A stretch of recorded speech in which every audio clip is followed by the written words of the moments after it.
Kasi parang yung rally ng INC, gusto nilang pigilan yung pag-usig, pagkasampa ng kaso, pagkulong, pag-aresto doon sa mga involved. Kila Escudero, Jingo Estrada, Joel Villanueva, kasi mga kakampi, aliado ng iglesia.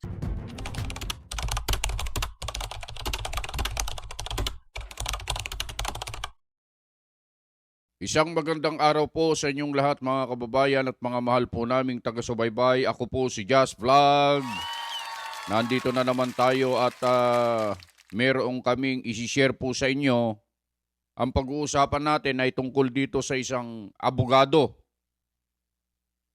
Meron po kasi kaming napanood na video na ikinontent ng isang abogado mga kababayan. Alam nyo, ang pagiging abogado po mga kababayan ay hindi po basta-basta yan. Marami po silang pinagdaanan na mga pagsubok. Kumbaga ay sinala sila. Hindi po basta-basta ang kanilang mga pinag-aralan, naging karanasan bago sila naging abogado. At ang isang abogado mga kababayan, pagdating po kasi sa batas, sila po ang mas higit na nakakaalam kung ano ang tama sa pagpapatupad ng batas, mga kababayan. Pero, hindi natin maiiwasan at hindi lingid sa ating kaalaman na may mga abogado po na sa halip na sumunod, ipatupad ng tama at wasto ang batas, binabaluktot po nila ang batas mga kababayan at yun ang nakakalungkot sapagkat naturingan pa man din sila na isang lawyer, abogado, pero hindi po yun ang nakikita natin doon sa iba, fuera de los buenos mga kababayan. Hindi po yun ang nakikita nating nangyayari. Na dapat sana ipagtanggol nila, ipaglaban po nila yung tama, yung naaayon sa batas mga kababayan. Katulad na lang po nitong isang ipapapanood po namin sa inyo. Ito isang abogado. Hindi ko alam kung abogado nga ito o kaya abogago. Bakit? Kung ano-ano lang ang kanyang sinasabi at kung naaalala nyo po mga kababayan, ito po ay kinastigo na po noon Opo, sinupalpal, sinuplak, ipinahiya ni Senator Rodante Marcoleta sa publiko. On national TV mga kababayan, bakit natin sinasabing ipinahiya? Hindi naman yun ang layunin. Pero lumalabas na ganon ang nangyari dahil sa gumawa siya ng content na tila baga sinasabi niya doon sa content niya na huwag magpapaniwala sa panlilinlang ni Marcoleta. At dahil doon sa content na yon, ipinatawag siya sa Kongreso, sa Kamara, at siya po ay inimbestigahan, kinastigo. At kung napanood nyo din ang video na yon mga kababayan, natameme, hindi halos makasagot. Wala siyang maisagot nung tinatanong ni Senator Marcoleta, congressman pa noon, kung ano yung panlilinlang na ginawa niya. Habang nagtatalumpati siya sa napakaraming mga tao noong January 13, INC Rally for Peace o INC National Rally for Peace, mga kababayan. Alam kong kilala nyo na po ang abogadong ito mga kababayan. Pero ano po ba yung sinasabi niya ngayon? Bakit gusto naming ipapanood sa inyo? Kasi baka doon sa mga kababayan natin na nakapanood na po ng video ito, mapaniwala ng taong ito sa kanyang kasinungalingan. Bakit natin sinasabing sinungaling ang taong ito mga kababayan? Sapagkat meron po kaming ipapapanood din na video sa inyo kung ito nga bang sinasabi ng abogadong ito ay ganun nga ba ang layunin? Bakit nagsagawa ng rally ang Iglesia ni Cristo nitong nakaraan yung rally tungkol sa transparency, justice, at peace. Mga kababayan, mabuti siguro ay panoorin muna natin. Ano ba sinasabi ng abogadong ito? At sino ba yung abogadong ito, mga kababayan? Ito. Panoorin natin ng sabay-sabay ang video ito. Ayan, sabi ni Ombudsman Boying Rimulya, kahit pa daw 10 million na ang mag-rally sa INC, hindi raw mapipigilan ang paglabas ng warrant of arrest sa mga sangkot sa anomalya sa flood control. Yan, tama yan. Matindi ang sinabi ni ano. Kasi parang yung rally ng INC, gusto nilang pigilan yung pag-usig, pagkasampa ng kaso, pagkulong, pag-aresto doon sa mga involved. Kilab Escudero, Jingoy Estrada, Joel Villanueva, kasi mga kakampi, alyado ng iglesia. Pero sabi ni Boying Rimulya, hindi, kahit 10 million pang iglesia ni Cristo ang mag-rally, tuloy. Tuloy ang pagkaso sa kanila, paglabas ng warrant of arrest at pag-aresto at pagkulong. Tama. Napakinggan po ninyo yung sinasabi ng abogagong ito, mga kababayan. Ulitin natin doon sa parting yun na gusto naming bigyan ng pansin, mga kababayan. Kasi parang yung rally ng INC, gusto nilang pigilan yung pag-usig, pagkasampa ng kaso, pagkulong, pag-aresto doon sa mga involved. Kilab Escudero, Jingoy Estrada, Joel Villanueva, kasi mga kakampi, alyado ng iglesia. Pero sabi ni Boying Rimulya, hindi, kahit 10 million pang iglesia ni Cristo ang mag-rally, tuloy. Tuloy ang pagkaso sa kanila, paglabas ng warrant of arrest at pag-aresto at pagkulong. Tama. Mga kababayan, kung narinig niyong mabuti yung sinasabi ng abogagong ito, ang sabi niya,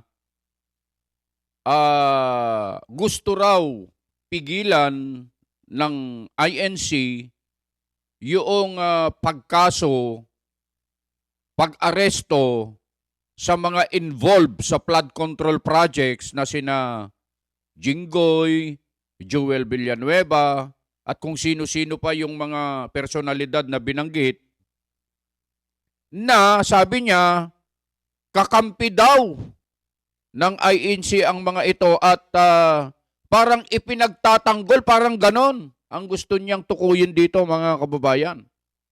Eh sabi pa nga niya, kahit 10 million pa raw ang mag-rally na mga INC ay itutuloy pa rin nila ang pagsasampa o pag-aresto sa mga involved sa flood control projects. Mga kababayan, siguro naman hindi po lingid sa inyo yung mga videos na panood nyo po, lahat po ng nagsalita sa rally po ng Iglesia ni Cristo nitong nakaraan, November 16 at saka 17.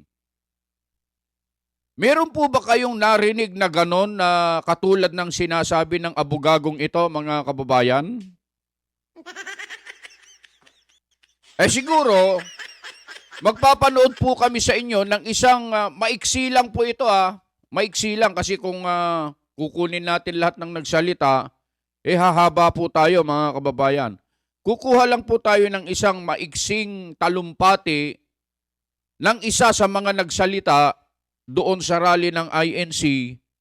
Siya po ay walang iba kundi ang kapatid na Edwel Sabala, yung spokesperson po ng Iglesia ni Cristo.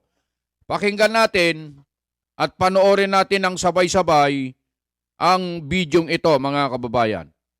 Kaya sa isasagawang investigasyon tungkol sa napakalaking nakawan sa kaban ng bayan, ang ating panawagan simple, ang ating panawagan madali pong maunawaan. Maging tapat, maging lantad, huwag ikubli ang mga guilty sa kumot ng kasinungalingan at pagtatakipan.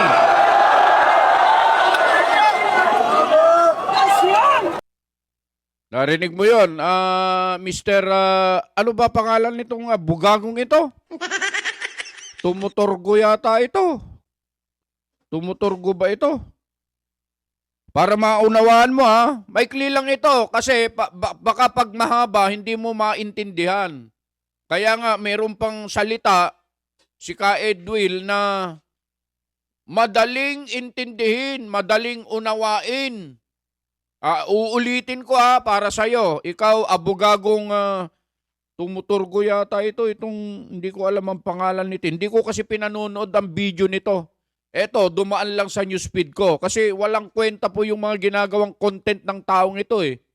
Abogado nga ito, pero wala akong believe sa kanya dahil sa lahat ng kanyang mga kino-content, siyempre, hindi katulad nung iba na neutral lang sila. Kung hindi na po nasang-ayon sa naratibo niya, yung isang pagkakataon o sinasabi ng isang tao, nagiging bias yung kanyang content. Ang gusto niya lang palabasin dito, ito kasing abogagong ito, mga kababayan, ay ano po ito, ipinagtatanggol po niya ang administrasyon.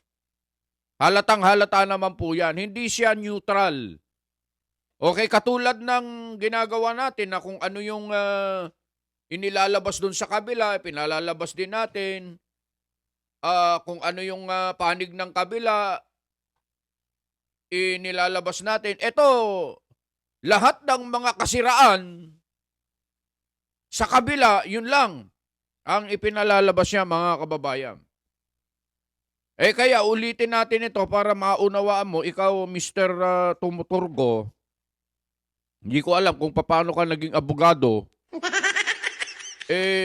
mga tirada mo ay wala sa hulog, ha? Pakinggan natin ulit Ito. Kaya sa isasagawang investigasyon tungkol sa napakalaking nakawan sa kaban ng bayan, ang ating panawagan, simple. Ang ating panawagan, madali pong maunawaan. Madaling maunawaan. Maging tapat, maging lantad, huwag ikubli ang mga guilty sa kumot ng kasinungalingan at pagtatakiman. Narinig mo, Mr. Tumuturgo, abogadong Tumuturgo. Simple lang ang panawagan, madaling intindihin, madaling maunawaan. Maging tapat. Ilantad. At huwag ikubli sa kumot ng kasinungalingan ang mga involved. Ibig sabihin, wala po kaming kinakampihan dito. Ikaw, Mr. Tumuturgo ba ito? Paki-correct nyo nga po ako. Itong abogagong ito ay wala sa hulog talaga eh. Ang gusto po ng Iglesia ni Cristo, batay sa narinig mo at narinig nyo mga kababayan, wala tayong kinikilingan dito. Kung mayroon pong dapat managot, papanagutin, maging tapat, ilantad, at huwag ikubli sa kumot ng kasinungalingan. Yung lahat ng mga involved, dapat mapanagot sa napakalaking nakawan sa kaban ng bayan. Yun ang gusto ng Iglesia ni Cristo. Hindi totoo yung sinasabi nitong abogagong ito na ang Iglesia raw ay kakampi ng mga gustong kasuhan, aristuhin ng pamahalaan. Wala pong ganon mga kababayan. Kaya itong abogagong ito, sinungaling po ito. Hindi po ito nagsasabi ng katotohanan at wag po kayong magpapaniwala sa taong ito. Kaya kung kayo po nakasubscribe sa channel ng abogagong ito, mga kababayan, mag-unsubscribe na po kayo. Wala kayong matututunan na tama sa kanya. Puro kasinungalingan ang sinasabi ng taong ito at yan ay napatunayan na nung una na siya ay ipinatawag sa Kongreso at kinastigo ni Senator Marcoleta noon, wala siyang naisagot. Lumabas kahiya-hiya itong abogadong ito. Mga kababayan, napakasimple. Napakadaling intindihin. Ikaw, abogago ka, hindi mo maintindihan kung ano-ano yung pinagsasabi mo. Sinasabi nyo pa kahit 10 million kayo dyan. Ha? Eh mga ilan nga lang yun eh, 2% lang. 2% lang ang nagrally. Nagpapanik na kayo kung ano-ano na sinasabi nyo, kung ano-ano lang paninirang ginagawa po ninyo. Eh 2% lang nga po yun. Ang 98% kayo yun. Mga kaanib nyo lahat yun. Meron pa nga itong huli, mga kababayan, pinangunahan na nung inyong pinuno. Pinuno ba tawag dito? Ayoko namang tawaging father ito dahil sa labag yun eh. Sa nakasulat sa Biblia, wag mo anyang tawaging sino mang ama. Eh bawal yun, kaya si padre na lang. Padre! Oo, eh nauna pang kinasuhan yung hindi natin pinapanigan dito yung sinasabi lang natin dito yung katotohanan.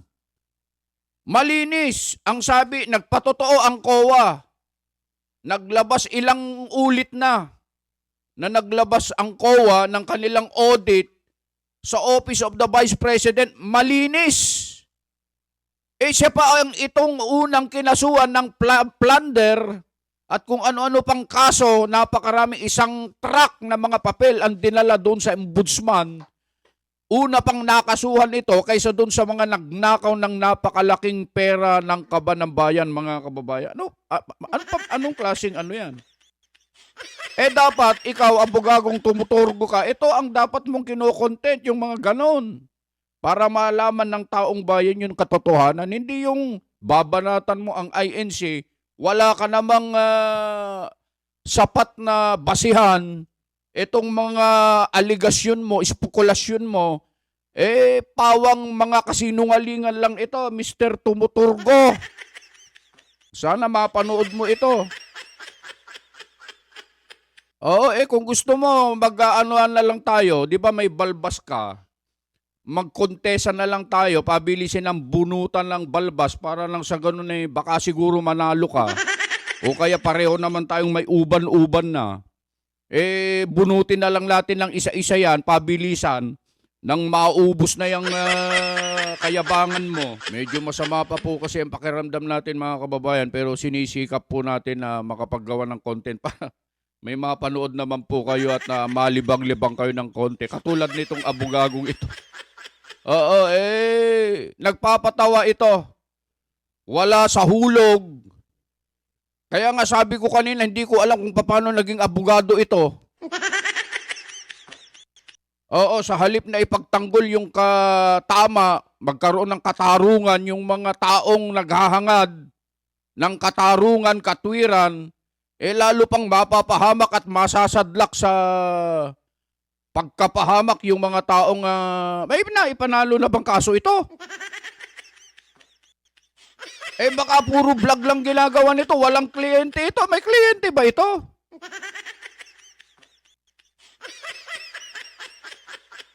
Nagganas nga katusan, dado yung bugagaw. Mga kababayan, naintindihan ng mga Ilocano. Akala mo kung sino makapagsalita ito. Oo, may panahon ka pa na magbagong buhay, Mr. Tumuturgo, yung abogagong ito, may panahon ka pa. Itong mga pinapakalat mo sa social media, puro kasinungalingan ito. Magsama-sama kayo. Nung mga kilala mong iniidolo mong mga abogago na binabaluktot, binabali ang batas, magsama-sama kayo. Pagdating ng araw, sigurado, ngayon pa lang nakikita ko na kung hindi kayo magbabago, naku po, kahindik-hindik, karimarimarin, nakakatakot ang inyong magiging hangganan. Sisingiling kayo ng nasa taas, sigurado yan, mga kababayan. Yun lang, mga kababayan, gusto lang namin i-share sa inyo ito para nang sa ganon, baka po kasi kumakalat at napanood nyo na ito, mapaniwala kayo sa kasinungalingan ng taong ito. Wag po kayong magsusubscribe dyan. Walang kwenta yan. Puro kasinungalingan na sinasabi ng abogago na yan. Yun lang, mga kababayan. Ako po si Jazz Vlog. Muli po bumabati sa inyo. Saan man po kayo naroon. Ano man po ang inyong ginagawa. Lalong-lalo na po doon sa aming mga kapatid. Ang dami pong nagpapabati po dyan. Mga kapatid, pasensya na po kayo.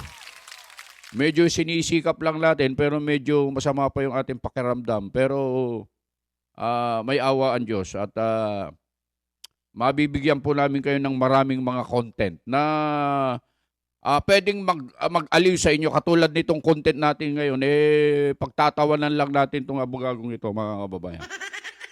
Ano man po ang inyong ginagawa, nasan man po kayo, lagi po kayong mag-iingat.